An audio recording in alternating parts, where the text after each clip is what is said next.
नमस्कार साथियों, आज मेरे साथ हैं माँ करणी के अनन्य उपासक डॉक्टर गुलाब सिंह जी उर्फ डॉक्टर बाबा। हाल ही में सोशल मीडिया पर एक देवी वायरल हुई थी, श्री तख्त बाईसा। तो सोशल मीडिया पर उनके बारे में बहुत सारी भ्रांतियां हैं, बहुत सारी सवाल है, बहुत सारी वीडियो उनके वायरल हैं। तो आइए हम जानते हैं डॉक्टर बाबा से कि तख्त बाईसा के बारे में जो मिथ उड़ रहे हैं समाज में, उस विषय पर ये क्या कहना चाहते हैं। तो मेरा पहला सवाल डॉक्टर साहब से ये है कि श्री तख्त बाईसा देवी का अवतार है और इनके बारे में सोशल मीडिया पर बहुत सारे वीडियो वायरल हो रहे हैं। तो आप इस विषय में क्या कहना चाहेंगे। ऐसा है, अभी जो सोशल मीडिया पर प्रचार हो रहा है, तख्त बाईसा 4 साल एक अंदर गुफा में रहे। उसमें न लाइट थी, न पंखा था, न रोटी खाते थे। 4 साल तक भूखे प्यासे रह के, और गुफा में जिसमें इतनी तपती होती थी बाड़मेर में, लेकिन वो उस गुफा में रहे जिसमें लाइट भी नहीं थी, न पंखा था।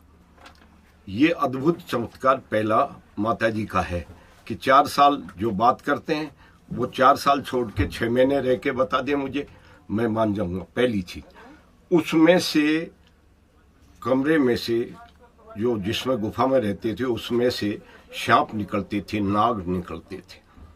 ये नाग मैंने भी देखा, एक उसकी थूथरी निकल के आई, सब बोले आगे आगे आगे, तो नाग निकलता था। अगर अंधेर गुफा में और नाग निकल जाए और मानव होए तो क्या उसमें रह सकता है? इसलिए वो नागनेची जी का अवतार है, क्योंकि नागों के साथ रहना अजीब बात है। तो नाग उस कमरे में रहते थे और नागों के साथ वो रहते थे अंधेर गुफा में। 4 साल उन्होंने पूजा की, ये माला फेरिए। ये अद्भुत चमत्कार उनका है, देवी का प्रमाण बताता है। दूसरा, जब वो निकले 4 साल बाद, तो पहले शेर की दहाड़ हुई। तो शेर की दहाड़ हुई, जैसे ही शेर की दहाड़ हुई तो सारे गांव वाले भागे कि भाई शेर की दहाड़ कैसे हुई। उनको ये तो पता था ही कि भाई देवी है, देवी है। तो सारे गांव वाले भागे, शेर की दहाड़। उसके बाद में वो निकले और मंदिरों में उन्होंने जोत वोत की, पहली चीज। दूसरा, वो 6 महीने के जब थे तो उनको खाट पे बैठा रखे थे। 6-7 महीने के थे तो खाट पे बैठा रखे थे। एक बिल्ली आ गई, बिल्ली आते ही उन्होंने अपना पैर बढ़ाया कि चल, तो 4 फुट का पैर कर दिया। अब घर वाले तो डर गए कि भाई पैर बढ़ा दिया तो कोई ये ऊपरी पराई कोई चीज तो नहीं है, इसलिए वो डर गए।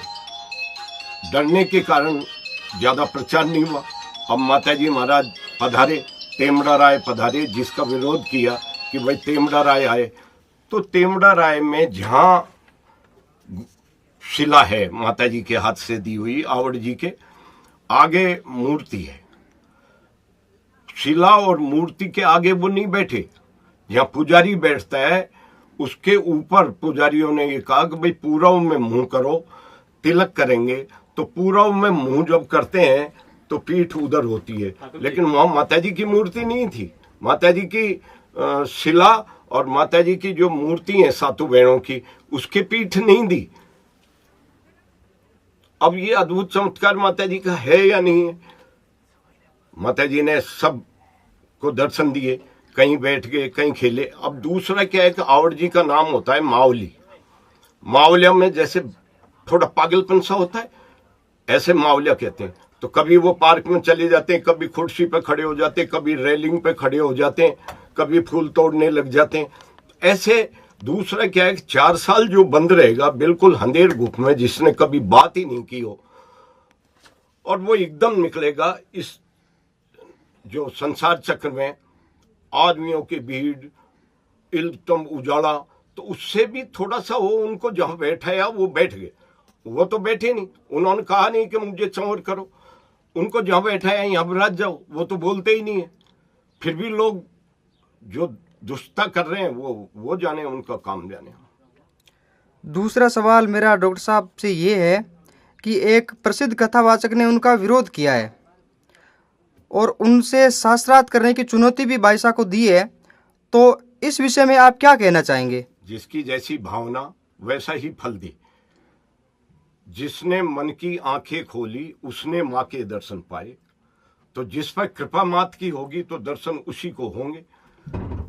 अब उनकी भावना है, जैसा उनका विचार है, उसका विरोध पूरे समाज ने किया है। पूरा चारण समाज उनका विरोध कर रही है कि भाई गलत कह दिया, गलत कह दिया। अब मैं तो कथा करता हूं, इसलिए मैं किसी कथावाचक की बुराई तो कर नहीं सकता, क्योंकि बुराई करूंगा तो कल कहेंगे मेरे से जलते हुए बुराई कर ली। इसलिए मैं उनके बारे में कुछ नहीं कहना चाहता। लेकिन उन्होंने साक्षात की कही है क्या, शास्त्रार्थ करने का बोला उन्होंने। बोलो। शास्त्र ज्ञान के बारे में उन्होंने पूछा है कि अगर वो शास्त्र ज्ञान भी मुझ में करना चाहे हर भांति से, तो मैं उनको चुनौती देने के लिए तैयार हूँ। इसके बारे में आपकी क्या राय है? देखिए, ऐसा है, साक्षात्कार वो मानव हैं और वो भगवती है, उनसे क्या साक्षात करेंगे? साक्षात करना है तो बहुत से चारण है, मैं बताता हूँ। रेडमल जी बिहाड़, भंवरदान जी मधुकर, उमेश सिंह जी रत्नास, गणपत दान जी सांगड़, आपके गिरधारी दान जी रत्नू, ऐसे बहुत विद्वान पढ़े, उनसे पहले साक्षात कर ले। मेरी तो इतनी हिम्मत नहीं है, ज्ञान नहीं है मुझे कि मैं साक्षात के लिए उनको कहूं कि तुम मेरे से साक्षात करो। मुझे तो बिल्कुल ज्ञान नहीं है, मैं तो माता ही जाने। लेकिन ये बहुत से विद्वान हैं, उनसे साक्षात कर ले तो हम मान जाएंगे। एक दफे की बात है, हमारे गुजरात में सोनल माँ हुए थे। सोनल माँ को किसी ने कहा मैं तोलूंगा, रुपयों से तोलूंगा। माँ ने मना किया, अरे भाई तू क्या तोलेगा भगवती को? लेकिन वो नहीं माना, कितना रुपया होगा देख लेंगे, मैं तोलूंगा। कर लगा दिए, तराजू लगा दिया। सोनल माँ ने केवल अपना अंगूठा एक पल्ले में रखा, केवल अंगूठा, और वो उठा नहीं, घबरा गए, पैरों में पड़ गए।